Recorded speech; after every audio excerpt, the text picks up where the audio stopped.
கோயில்ல சீனு மாயாவை கவனிச்சுக்கிட்டதை யோசிச்சுக்கிட்டு இருக்கியா? ஏன் அப்படி சொல்ற? நான் ஏன் அவங்கள பத்தி நினைக்க போறேன்? எத்தனை காலமா நான் உன் கூடவே இருக்கேன். எனக்கு தெரியாத உன்னை பத்தி?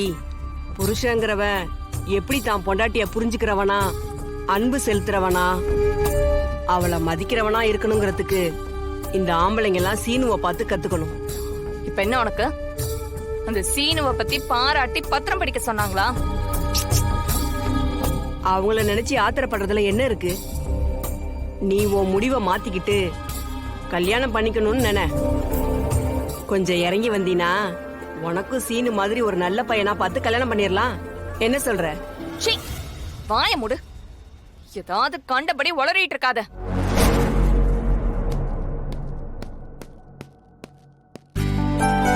பப்பிமா, பப்பிமா, அப்பா. பா, எனக்கு இந்த ஆம்பளைங்க மேல நம்பிக்கையே இல்ல. என்னோட அழகு, பேரு, பணம், உங்களோட ஒரே பொண்ணு, உங்க சொத்துக்கு ஒரே வாரிசு, இதெல்லாம் பார்த்து சரி சரின்னு சொன்னவனுங்க. ஆனா கல்யாணத்துக்கு அப்புறம் அவங்க புத்திய காட்டிடுவாங்க. மறுபடியும் அந்த சிக்கல்ல மாட்ட நான் தயாரா இல்லப்பா. தயவு செஞ்சு என்ன கல்யாணம் பண்ணிக்க சொல்லி கட்டாயப்படுத்தாதீங்கப்பா. இல்லடா செல்லம், எங்களுக்குன்னு ஒரு கடமை இருக்கு. அத செஞ்சு முடிச்சாதானே நாங்க நிம்மதியா கண்ண மூட முடியும். அம்மாடி, இத பாரு, உனக்குன்னு ஒரு துணை வேணுமா? அப்பா, நான் ஒண்ணு தனியா இல்ல, என் கூட நாட்டியம் இருக்கு. எனக்கு துணையா வைஷ்ணவி இருக்கா. தயவு செஞ்சு இந்த கல்யாண பேச்சை எடுக்காதீங்க. இல்லடா அப்பா, ப்ளீஸ் பா, கல்யாண பேச்சை எடுத்துக்கிட்டு வராதீங்க. நான் பல தடவை சொல்லிட்டேன். நான் பாட்டுக்கு இங்க ஃப்ரீயா சந்தோஷமா இருக்கேன். கல்யாண பேச்சு எடுத்தாலே எனக்கு பழசெல்லாம் ஞாபகம் வருதுப்பா. ப்ளீஸ் பா, அதெல்லாம் நான் மறக்கணும்னு நினைக்கிறேன்.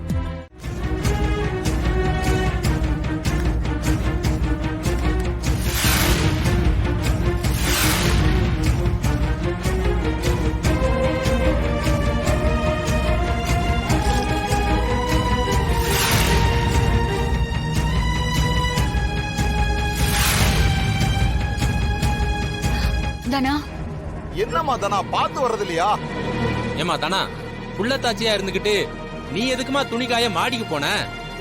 இங்க வேற யாராவது செஞ்சிருப்பாங்கல்ல, இத்தனை பேர் இருக்காங்கல்ல. எல்லாரும் கொஞ்சம் தள்ளி இருங்க, கொஞ்சம் காத்து வரட்டும்.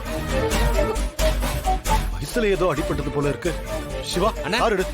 இதோ போறேண்ணே. சித்தப்பா, வேண்டாம் சித்தப்பா, எனக்கு இப்போ பரவாயில்ல. ஹாஸ்பிட்டல்லாம் வேண்டாம். பெருசா அடியெல்லாம் எதுவும் படல, சின்ன மயக்கம் தான். முதல்ல எந்திரி.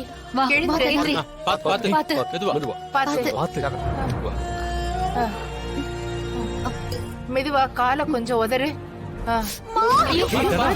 என்னாச்சு? மெதுவா. என்னாச்சு? எங்க வலிக்குது?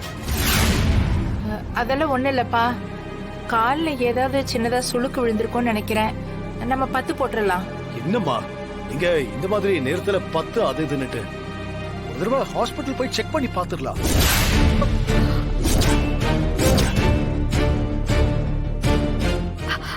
இல்ல இல்ல, வேண்டாம், எனக்கு ஒன்னும் ஆகல. பாட்டி, நீங்க சொன்ன மாதிரி மருந்தே போட்டுக்கலாம், போதும். மாயா, நீ அவளை அப்படியே மெதுவா கூட்டிட்டு வா. பார்த்து.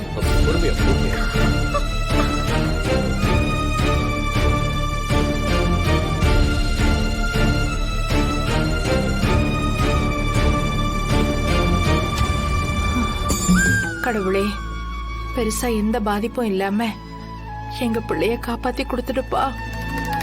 இன்னும் எத்தனை நாளைக்கு தான் இவ புள்ள தச்சுன்னு ஏமாத்த போறாளோன்னு தெரியல. நமக்கும் அவளை போட்டு கொடுக்கறதுக்கு சரியான நேரமே வரமாட்டேங்குது. உள்ளத்தாட்சியா இருந்து இப்படி மாடிப்படியில தடுக்கி விழுந்திருக்காளே, என்ன ஆகும்னு தெரியலையே.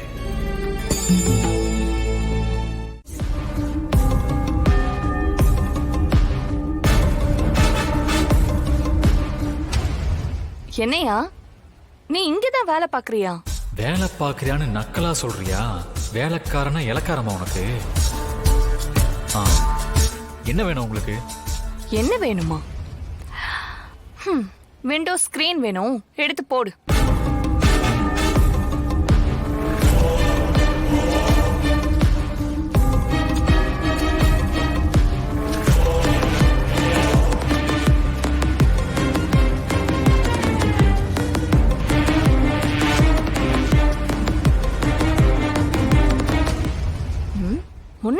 முதலாளியே. யோ, வேற நல்ல துணியா எடுத்து போடு.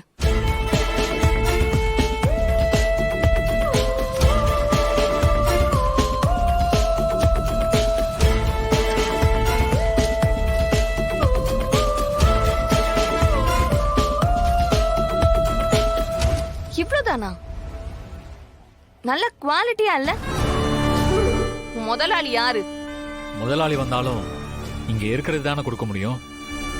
உங்களுக்கு இதுல எது பிடிச்சிருக்கோ எடுங்க. இல்லையா பக்கத்துல நிறைய கடைங்க இருக்கு, அங்க போய் பாருங்க. யோ, என்னையா சேல்ஸ்மேன் நீ? உன்னெல்லாம் இங்க யார் வேலைக்கு சேர்த்தா? உன் கடையில இருக்கிற துணிய எப்படியாவது பேசி விக்கதானே பார்க்கணும். பக்கத்து கடைக்கு போங்கன்னு சொல்ற. ஏன் எங்களுக்கெல்லாம் அப்ப எடுக்க தெரியாதா? உன் முதலாளி எங்க? கூப்பிடு. சார் நீங்க போங்க, நான் பாத்துக்கிறேன். யோ நில்லு. இது வரைக்கும் நீ தானே துணியெல்லாம் காமிச்சிட்டு இருந்த. இன்னொருத்த வந்ததும் பாதியிலே விட்டுட்டு போற. ஏய், நீ நகரு. இந்த ஆளே காட்டட்டும். வேற எடுத்து போடு. மேடம், சார் தான் அந்த கடைக்கு முதலாளி. நீங்க என்ன வேணும்னு சொல்லுங்க, நான் எடுத்து கொடுக்குறேன் மேடம்.